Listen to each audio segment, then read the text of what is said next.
Hey there, the new 4-star Liberator has been out for about a week and yeah, he's pretty strong. For some reason, this was a surprise to some people. Wind chimes, lift, scoot, wind scoot. Wind scoot has already been used for a few records, both on the chapter 15 maps and older ones. While he isn't far above the expected damage of a 4-star, it's enough that when combined with his low DP and high health, you get a pretty strong operator. Unlike the other Liberators, he got an offensive talent. When Windscoot's trait is fully charged, he does an additional attack for 43% of his attack value. His maxed out attack is 1035, so the additional attack will be 445 physical damage. That's not all that helpful. Even most trash enemies have 200-300 defense, so the extra value barely gets through. That being said, it is an extra hit, so it can be useful for hit count based stuff. Since Liberators save up their burst for the big scary wave, he will likely be used against tankier enemies most of the time, and his talent will do little beyond the scratch damage. But it's not a bad talent, and when Liberators get a model in the future, Windscoot will benefit enormously, both from the extra attack and the extra value on his talent. As for his skills, skill 1 is a SWAT viewer, defense up and attack speed. 50% defense and ASPD attempt 3 is trash enough on its own, but then you combine it with a 15-second duration, no extra targets, you end up with no damage and no defense. You might consider using its short 18 SP cycle in some beanstalk-like stall strategy, but if a mere 800 defense is enough to keep an operator alive, then beanstalk stalling isn't needed and Quora can be used instead, so I doubt he'll see much use in that circumstance. As for his actual skill, S2, it has 200% attack scaling compared to Tequila's 230%.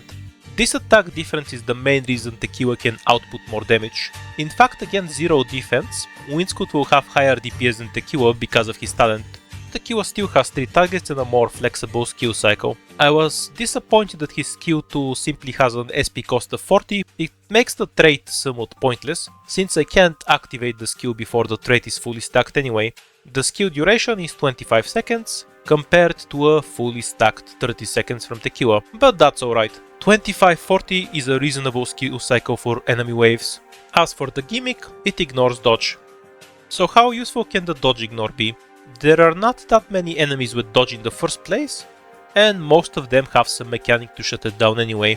The Seaborn Raftings might be his best shot to abuse the gimmick, since removing their dodge is tedious and he can just kill them in 2 hits. As for bosses, while there are a few with dodge, the most notable one is Manfred, chapter 10's boss. He has an 80% dodge that can only be removed by the cannon, but is otherwise made of paper. Before, bursting him down was never an option for 4 stars, but now there is a tool that lets us kill him quickly. Nobody has taken the time to grind out Manfred stages quite yet, so we'll see how that works out.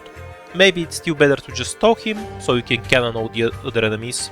With an attack interval of 1.2, Windscoot can do 20 attacks per skill, each worth 2070 damage. His talent doesn't benefit from his 200% attack scaling, so it only does 445 damage. In total, that's about 50,000 damage per skill use. The number on paper is higher than what you will get in practice because of the double hit.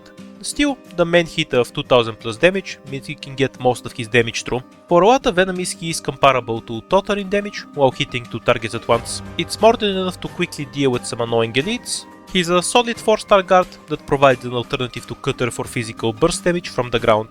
The only other ones that are somewhat capable are Vigna and Quartz, and neither is close to Windscoot's DPS. Of course, they can and will find uses over them, due to being able to block, generate DP, and tank certain high damage enemies. So I wouldn't say he competes with them. Windscoot's main competition is Cutter, who can match him in DPS, has better range, and is on another level entirely when it comes to sustained damage. On top of that, because of the double hit, Cutter has about 1600 effective attack against low defense, and can block and delete most trash mobs without relying on her skill. As for Windscoot's advantages, he is less than half of her DP cost, much tankier, and will easily out DPS her against 2 targets around 1000 defense or less. And of course he doesn't have to attack enemies to charge his skill. While I don't think Windscoot is quite as good as Cutter or Utage, he is definitely one of the stronger 4-star guards, and you can expect to see him relatively often on this channel.